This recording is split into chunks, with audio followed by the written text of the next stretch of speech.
Peterson family. Our dad, the three Peterson brothers, and our families farm together in central Kansas. Our family farm started in 1882 and has been raising cattle and crops ever since. Please subscribe to this channel and give us a like and a comment if you enjoy the video. Alright, to start with, I'm streaming it on. Don't know if you can see that. I'm just streaming on some nitrogen. I will be broadcasting some on here in a bit. I've got my TopCon working, obviously, and my cap stand. This is the individual row control, or individual nozzle control, I should say, and full width modulation system. And then this is my rate control and auto steer. Working good.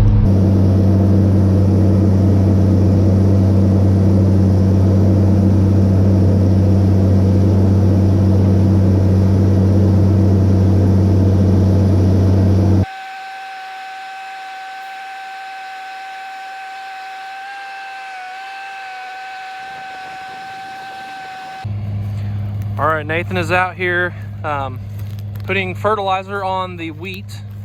You can see it is just starting to green up again after the winter. So here in mid-February or early March is kind of when we typically put on fertilizer on the winter wheat. You can barely see it on camera. In person, you can see the field starting to green up a little bit.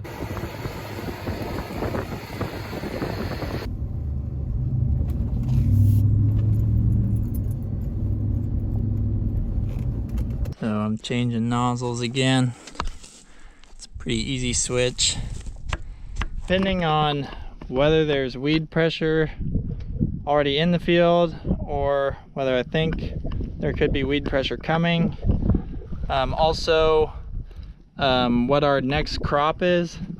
The places where we put sedan grass or like a cover crop blend, we feel like putting the residual herbicide, it doesn't kill like a cover crop, but it really seems to slow its growth. Like we've had millet crops that don't do very good, and I just kind of suspect it's from some carryover.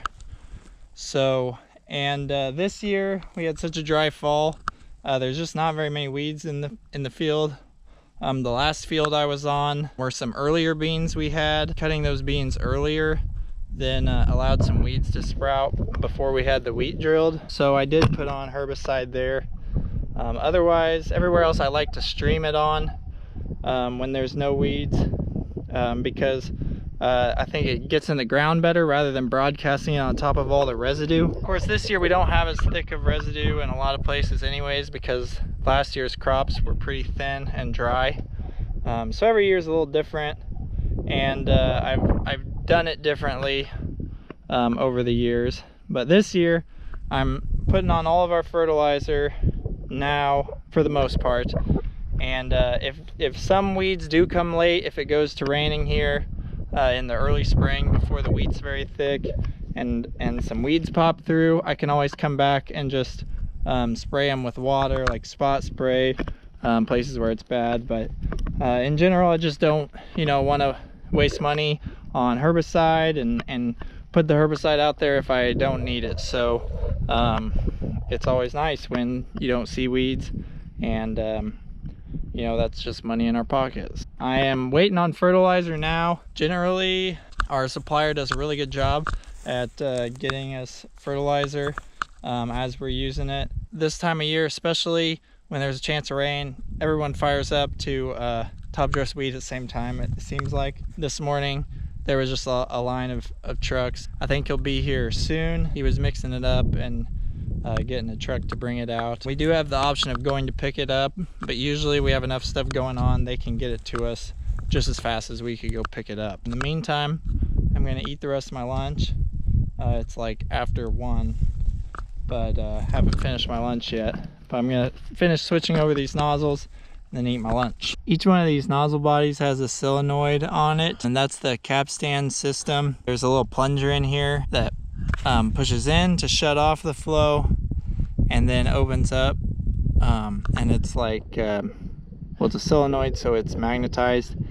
And so when we're going through the field, it can pulse back and forth really fast. The on time determines how much flow we have coming out. Cab stand was the pioneers and the original PWM individual nozzle control system. They can put it on any sprayer, really, and we've really liked it. Gives a lot of control, a lot of flexibility, both flexibility with nozzles and driving speed. Just not having any overlap is really nice.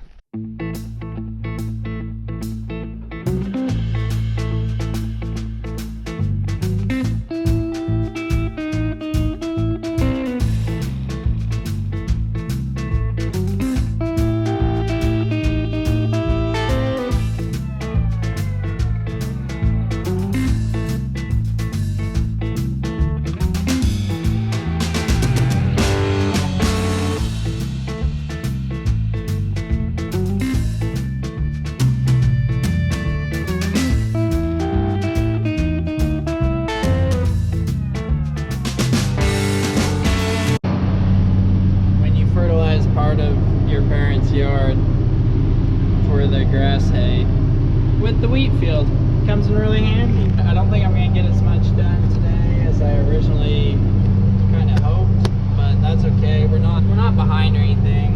I just like to stay on top of it. We can have like 3 or 4 full big days and get all the wheat covered. So we had 2 pretty good days, so there won't be much left. But I'm gonna get everything around here done, and that's probably fine because now I can put the sprayer in the shed.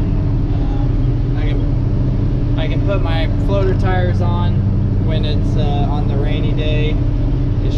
It'll work out pretty okay. So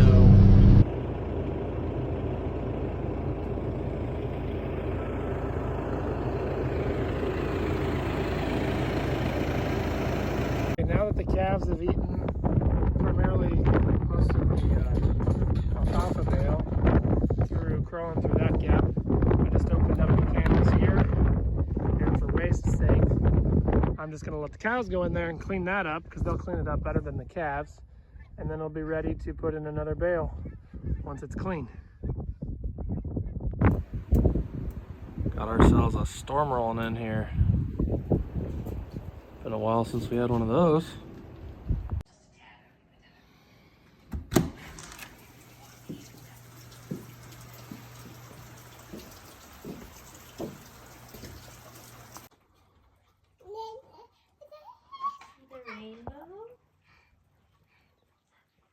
Are you crop scouting the wheat?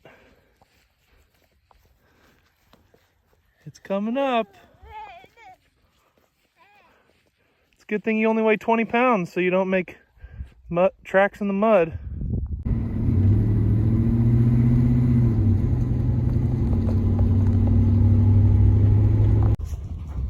Well, calving season has started with twins.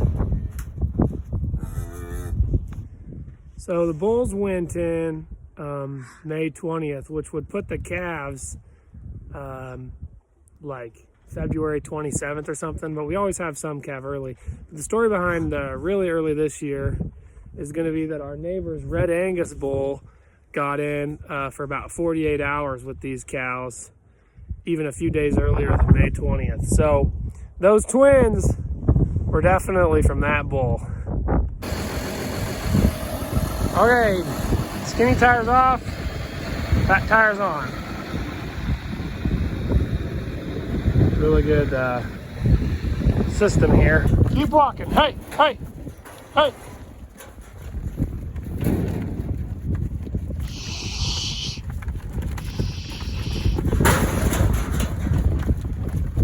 Time to load out some heifers. Okay, we're here at the saddle.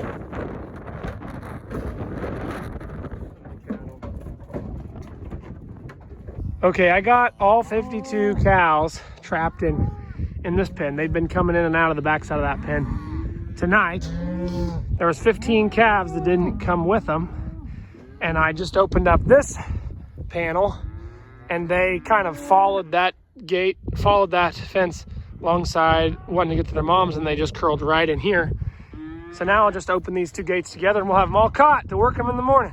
I wasn't gonna do this tonight. I was gonna try it in the morning. I kind of risked being a little bit late to church tonight, so I gotta hurry and get this gate open and then run inside. Okay, so it's Friday morning. Them calves that were in that pen, we got run down there to an alley. We got a few of the cows, some of the pairs out of the pen, but a lot of them are still in here causing a ruckus. So it's gonna take a little work to get them out. Okay, it's become really noisy, but we've got our calves sorted off from the cows. Okay, we are nearing the end. We've been sorting the calves 2 different ways. Some of them are gonna go to triticale with their moms. Some of them are gonna stay here and be weaned a little bit earlier.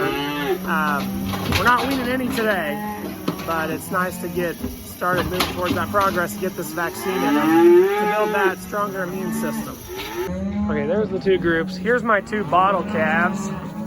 One of them is significantly bigger than the other because it was on its mom for longer, but they need shots too. Just a clarification, they're not drinking bottles anymore. They are weaned onto a ration, but those 2 I did give bottles to.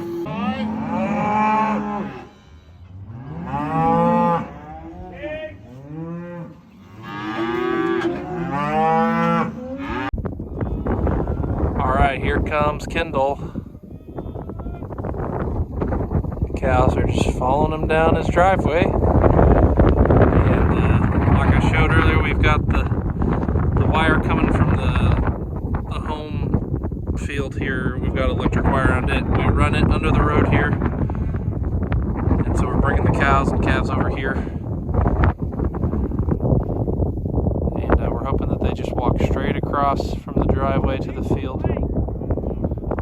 Yeah, Nathan, where you at? Nathan's gonna be our south side defense. I'm north side. But hopefully the cows just walk right over here. I put the fence down about 8 posts in a row here for them to walk over. Hopefully they don't catch the wire or anything. All of our Kansas traffic is waiting on us to cross. We are trying to lead our group of cows and calves across the road here from the home farm to this field of triticale that we're going to graze. We're hoping that they'll just cross straight over here, no problem. Nathan's playing south side defense, I'm north side. Well, Dad was supposed to be bringing up the rear, but we don't know where he's at. There's the bull walking in Kendall's yard. Oh, there's Dad. He must have been bringing up the...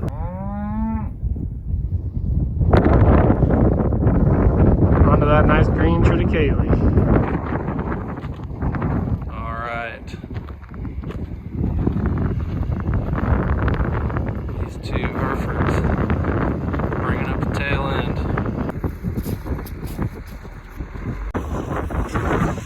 Okay, the creek feeder setup is on the move. About to swing in pin 6 gate. I actually ended up before chores right where I left my chore tractor outside of this gate. So, oh, I lost it in the wind. Oof. Gotta swing this gate back closed here. Saves me a little bit of walking. I've done a lot of walking today. I think I'm at like 12,000 steps or something. Driven around the sidekick and some other things, but mainly I've been on my feet. But we shuffled a lot of cows around, got them in the best place for their situation. We ended with half of the pairs, the smaller half, on triticale. Those ones have 1 bull with them still. And the other half are in the feedlot, and the calves will have access to the creep-fed alfalfa feeder. And they have 1 bull. And then I just put a couple cows we were going to get rid of in a heifer pen. They'll be fleshed up a little bit before they're being sold. All of that was in preparations for weaning. We did not wean any today, as I said earlier, but it got everything ready so that it will be prepared to be weaned in a couple weeks.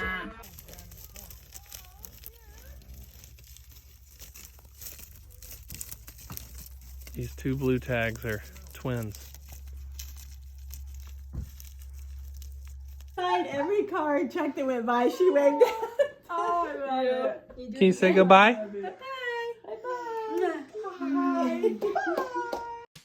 Thanks for watching, everyone. Check out our music videos linked in the description. You can also follow us on Facebook, Instagram, TikTok, Twitter, Snapchat, and explore our website, www.petersonfarmbrothers.com. See you guys next time.